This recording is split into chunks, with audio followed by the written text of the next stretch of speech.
Hello, my name is Chloe Folan, Clairvoyant, and you're listening to Ray Path Productions here on A1R Psychic Radio and Moonstruck TV. As always, I would like to extend a very warm welcome to everybody who's taking time out of their evening to tune in live to the show, and a very warm welcome to everybody who will be watching the show after the live broadcast. You're very welcome as well. This evening, I am going to talk about a topic that might take me a little bit longer than usual. And there's two things that have actually triggered me wanting to speak about this topic and why it might be a little more serious than other topics I've touched on. I do believe it's quite relevant because in the last month, and especially in the last week, I have noticed collectively this common issue cropping up over where in very insidious and sneaky ways there seems to be this collective issue at the moment where it gets in a very sneaky way over victim blaming, generational trauma, and bullying. So I just wanted to touch a little bit on that and just talk about the two areas, especially in the last week, over what's triggered me wanting to speak a little bit about this before the show. I recently found out about a very good comedian called Don, and he's, Native American, and, he's very involved in his community. And he posted actually just today, I believe, over how in Canada, it's Orange Shirt Day. And what that is in Canada, and this was new to me, I did know that Native American peoples did have gatherings where they did acknowledge, some of the atrocities that were done. But what the Orange Shirt Day is about in Canada is about Native American people and non-Native American people coming together and acknowledging the damage that was done through the residential schooling programs, not just in Canada, but across the US. And he did a very amazing personal post about it. But one thing that caught me about the post was that he said that he had come across some people where the comments were, well, just get over it. And like that does seem to be a common theme and attitude that does crop up over and over again, where quite often people that have been genuine victims of atrocities, whether it's been collectively done through a culture or whether it's individually, where I have come across that before in different ways, where there does seem to be that directed at people in that position, and it does take you aback, and it's slightly alarming. Where I don't know if people really realize how deep generational trauma runs. I mean, for someone to say to someone of a Native American background, where their parents would have been through certain horrors and downtrodden, and then when they're taken against their will and put in these quote-unquote residential schools and all of the atrocities that happen there, when all those peoples want to do is get together and just have a day where they acknowledge what happened. It's not a day that's organized around, finger pointing or getting angry or anything like that. It's a day organized around just wanting to acknowledge what happened. And as most people know, that's one of the first steps in healing. Being able to create a safe environment and a safe space where a person or peoples can sit down and just acknowledge what happened and just talk about what happened, not about finger pointing or, anything like that, just a space to go, this is what happened, let's talk about it, and let's share some ideas over recovery and different things that have worked for you or worked for me. And you even see it around when people organize Remembrance Days around the Holocaust. There would be people out there that actually don't believe that the Holocaust actually happened in Germany. And if that isn't bad enough, when people who organize Remembrance Days for the Holocaust and the atrocities that happened around the Holocausts, not only do you have people going online and hurling abuse at people organizing Holocaust Remembrance Days, but same thing in person, telling them to get over it, telling them it didn't happen, telling them that they're exaggerating. I mean, it's quite, shocking. You'd even see it in Australia towards the Aboriginal culture, where like that, and I've come across it in Australia, where there's a bit of an attitude towards people towards Native peoples, the Aborigines in Australia, over, rude comments about, how Aborigines might be or what they might do. And it's like, hang on a minute now, where you've taken into account at all what has maybe caused that. And like that, I'm bringing up this topic because I'll say it again, especially this week, it seems to have reared its head again in terms of sometimes there being an insidious collective attitude towards minimizing generational trauma. And I'll say it again, before you comment on someone dealing with trauma from a Native American background or Aboriginal background or any background at all for that matter, don't forget here in Ireland we had the Magdalen laundries, and I'll come back to that. But before you comment on something like that or tell someone to just get over it, make sure you know what you're talking about and that you understand the actual real long-term effects of what generational trauma of that nature does do to not only a person, but to a collective culture. Like that, we had it here in Ireland with the Magdalen, laundries, where they were advertised as institutions for young women that found themselves unmarried and pregnant. And these institutions were advertised and talked about as, these amazing places, these amazing charitable places for these, girls that were unmarried and pregnant. And, oh, look at these, institutions doing these women and their families a favor, giving them somewhere to go. And we all know what that was all about. I mean, ultimately, these laundries were highly abusive to vulnerable women coming to them. Their families were lied, to over why they were sending their children. So basically borderline kidnap, convincing families that had young women in the family that were pregnant and unmarried that this was the best place for them, that this was where they'd get the best care and things would be taken care of and adoptions would be arranged and everything. And basically these women, were treated extremely badly and had their children taken off them. And it was basically, black market adoption. That's what these laundries were used for, among other things. And I remember recently here in Ireland, there was a group of women that got together to try to get the government to more properly acknowledge the abuse that happened in these places. And when they were, and I don't even know if you'd really call it a victory, these women weren't seeking victory. They were just seeking acknowledgement. That was it. It wasn't about getting compensation. It wasn't about, once again, trying to finger point. It was just about getting some decent acknowledgement over what did happen in those places. And I'll never forget that after it was televised that, they won to a certain extent. I don't even know if you really call it a win. That's not what they were after. But there were comments afterwards, after all of the interviews and after the news exposure and what was written in the papers, where the comments were, well, now what do they want? And it's like, excuse me. Once again, this victim blaming rearing its head, this attacking of, the victims, this shunning of the victims, this blaming of the victims. And it was quite shocking where that was the attitude where, well, now they've got their compensation. And don't get me wrong, it wasn't the attitude with everybody, but it did rear its head a little bit in some areas. Well, now they've got their compensation. Get over it. What more do you want? And it's just such a shame. And it's, once again, only a few people, thank God. We're talking only about a few people here. But the fact that that would still be anybody's response is still, the fact that it's still in our culture, still the fact that it's still in our society in so-called modern times is quite sad.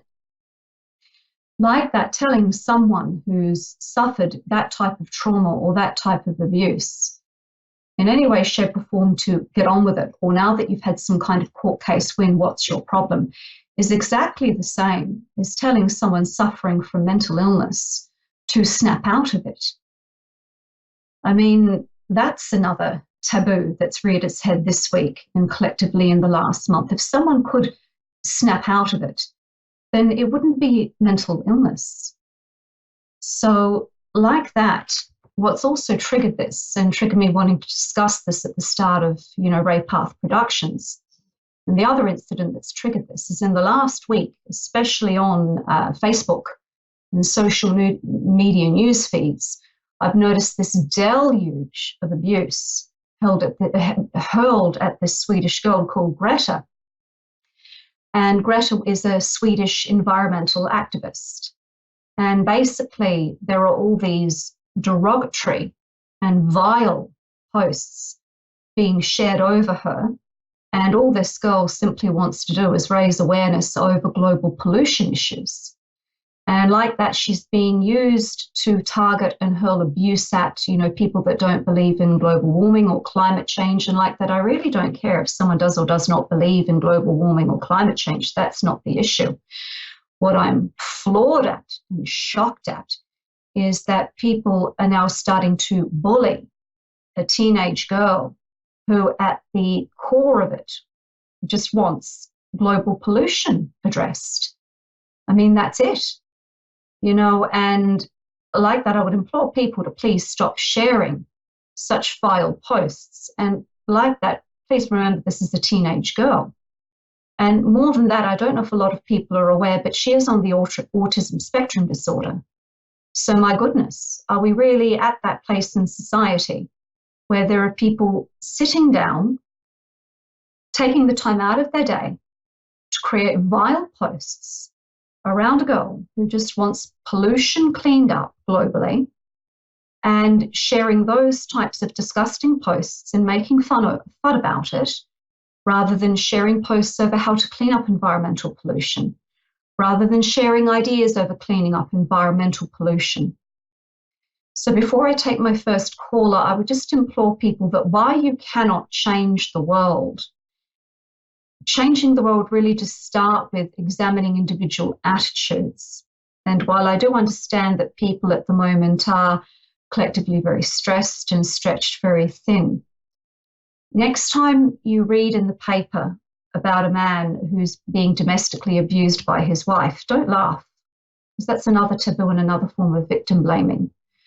The next time you read in the paper over a woman who's been assaulted, don't turn around and comment, well, was she drunk or did she have on a short skirt? That's disgusting. The next time you hear about someone being mentally ill, don't tell them to snap out of it. And my goodness, don't be derogatory towards Indigenous cultures that have had a very, very tough climb to get back to any type of normality in any of their communities. It starts at home. Be mature enough to examine your own prejudices. And my goodness, why you cannot change the world, and I wouldn't expect anyone to. At least don't add to victim blaming. Don't be a voice that adds to targeting victims. Don't be a voice that adds to minimizing victims. And don't bully victims. And certainly don't bully teenage girls who just want to clean up the environment. So on that note, I believe we have our first caller. We have Tori in South Carolina. How can I help you, Tori? Can you hear me? Yes. I guess I would like maybe if I could connect to my brother and my dad. Connecting to your brother and father on the other side? Yes, ma'am. No problem at all, Tori. Give me a few moments to tune in clairvoyantly, and I will also use the medium of the tarot cards. 2 moments, please. Okay.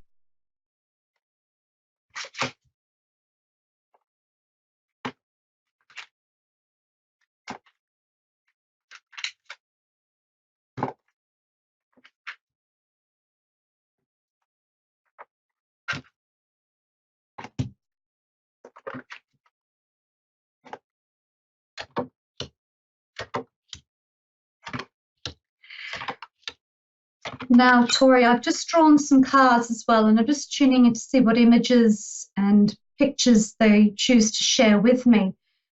Definitely, okay. Overall, Tori, they both do seem to be absolutely fine. I'm just looking to see if I can give you any validation or feedback, because just on what I'm initially getting, and it's reflected in the tarot spread, They both are fine. They're both absolutely fine. So straight off the bat, they're both at fine.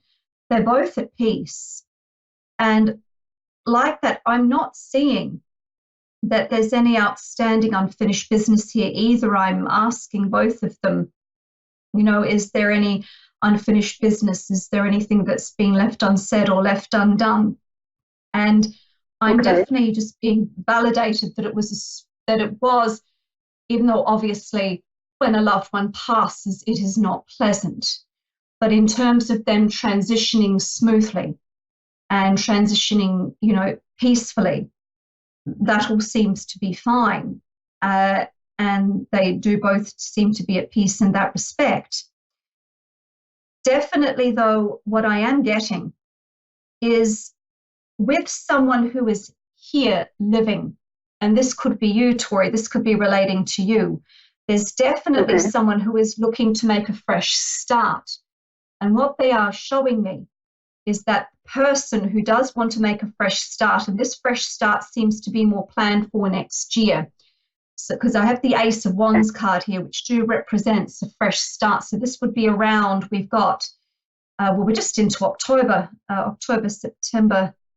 This would be December. This fresh start is planned for December, January. That with this living relatives fresh start, that they will help with that from the other side. That they're well aware over plans for that fresh start. That fresh start has their blessing, and that fresh start they will help with from the other side. So like that, I would actually like to come to you, Tori. I know it's them you would like to connect with, but I'll be able to connect with them more deeply through maybe just doing a little bit of a reading on yourself. I just want to draw some separate cards for you, please. Okay. And because that's another way I can connect with them through any other messages they wish to impart.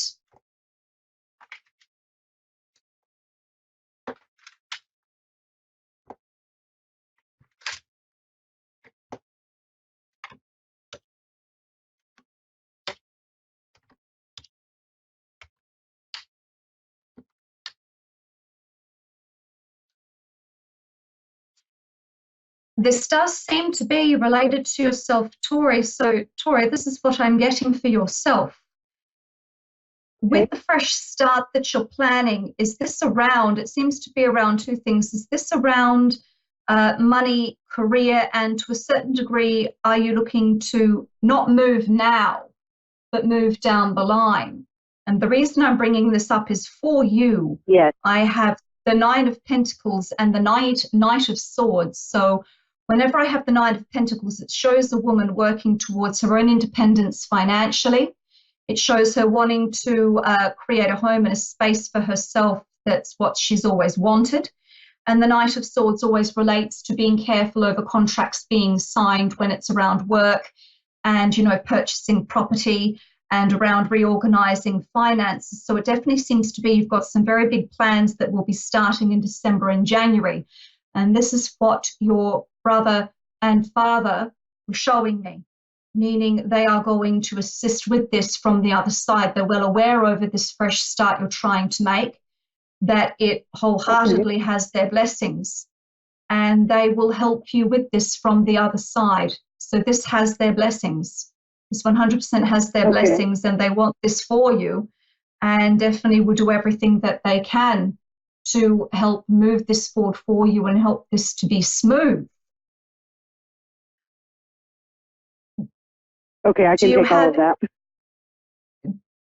Do you have any more direct questions you'd like to ask me, especially over, because I'll say this again, the plans you seem to have in place seem to be very good ones, meaning even though this seems to be starting in December and January, this is being planned over about 9 months, meaning starting in December and January, you seem to be giving yourself 9 months to implement all of this. So when it comes to the timeline you have for yourself to do this, when it comes to the plans themselves, when it comes to the idea behind them, it has nothing but blessings from, your father and brother. And from what I can see as well, it does seem to be very good. It seems to be very balanced, and it does seem to be very healthy for you to pursue. So I really wouldn't have any advice over anything to look out for or anything not to do. It seems to be more a case of, yes, please, these are really good ideas. It's been thought out properly. It is in your best interest, and enjoy as everything unfolds. It seems to be more, no, you're on the right track, and all blessings to you moving forward. So because I'm not seeing anything over being able to help with any advice over tweaking what you're doing, or any kind of warnings over any pitfalls, did you want to ask me, while you have me on the line, any other advice over any of your plans? Over my plans, no, but I do have a question, and I feel like I have a message for a relative that I think is very important, but I'm very hesitant if it's the right time to give it to her. Okay, so speaking to a relative, give me 2 moments with this, and I will connect with your brother and father again to get advice around this too. So let me just draw some cards over whether this is appropriate timing to talk to this relative. So 2 moments, please. Let me see if I can give you some extra advice around that query. I'll just draw some tarot cards as well.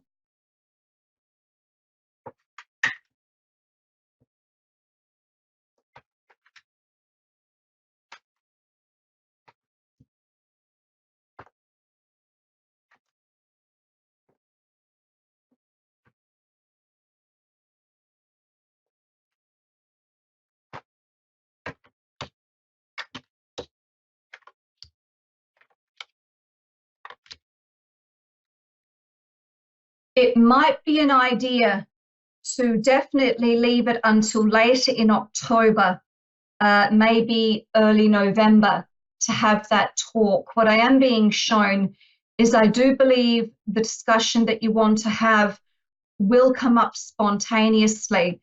So part of my advice around that would be to not try to force the conversation. If it crops up, if it crops up, if it crops up, if it doesn't, it doesn't. You know the way when you meet somebody, you'll get a feel for if it's appropriate to say something or not. So if it's starting to feel forced, or that you're going to have to really change the topic to bring this up, then don't. So as you do see this relative and meet them, wait for it to come up appropriately. You know how you can start speaking to somebody and then automatically you'll get onto the topic without it being forced. Wait for that type of synchronicity. Wait for when you are speaking to them or seeing them for it to be less forced or less pre-planned. Let it come up naturally, or at least in a way that feels like it's flowing better. And it does seem to be that it would be better to wait until later in October or early November. But on that note, it does seem to be a conversation that at some point is going to happen. So it is inevitable that this conversation does occur, but don't force it. And if you're meeting them and it's feeling very difficult to even bring it up, then don't. Leave it for another time. Okay, thank you very much. You're very welcome, Tori. Blessings to you. I'm glad I could help. Thank you very much. Blessed be. Blessed be. Like that, I would just like to recap just a little bit. And actually, I would just like to put in, for anyone that would like to connect with me, you can do so through my website. It's much easier to contact me through my website, or you can follow me on my social media pages as well. But all of my social media pages are linked to my website, www.chloefolan.com. I'll say that again, www.chloefolan.com. And if you go onto my website, it has icons up the top for my different official social media pages. So that's the easiest way to find me and connect with me. And once again, I would like to give thanks to everyone who tuned in to watch the show live, and to the lady that called in. And just on that note, if you do enjoy the show, please do feel free to tune in every Tuesday Ray Path Productions is live broadcast every Tuesday on A1R Psychic Radio and Moonstruck TV. Every Tuesday, 5:30 p.m. Eastern Standard Time US and 10:30 p.m. Irish Time Zone. So on that note, I wish everybody well. I wish everybody good health. And I wish everybody, just really watch thinking, really watch thoughts, really watch actions. And while you can't change the world, you can certainly, have a look at your own attitudes and beliefs. And I really hope that, we can all make an individual difference with just being kinder to people that need a bit more understanding and not making snap judgments and not feeding into collective taboos that are hurtful and harmful to people collectively. So on that note, I do wish everyone a healthy week, a happy week, a balanced week, and a smooth week, especially with collectively what I've noticed coming up for people. Be gentle with yourselves, be gentle with each other, and have a good week. Have a nice week. And just be a little bit kinder and a little bit gentler, because definitely these new moon energies, why everyone's been talking about, an astrologer would be able to talk more about this. My forte wouldn't be astrology per se. We are heralding new beginnings. A lot of very good astrologers have been mentioning all of the new beginnings that have come with this new moon. But along with the new beginnings this new moon is bringing, and new opportunities this new moon is bringing, it certainly seems to have brought up a lot of what's been hindering new beginnings and what needs to heal so those new beginnings can be more fresh, can be less wounded, and be more fruitful for people. So definitely keep that in mind. And I've said it before that definitely deeper healing and better healing gets in through healing and acknowledging what needs to be healed, not just trying to start fresh and, everything coming with you that you would like to be able to heal from and be able to let go of before, taking advantage of new beginnings and fresh starts.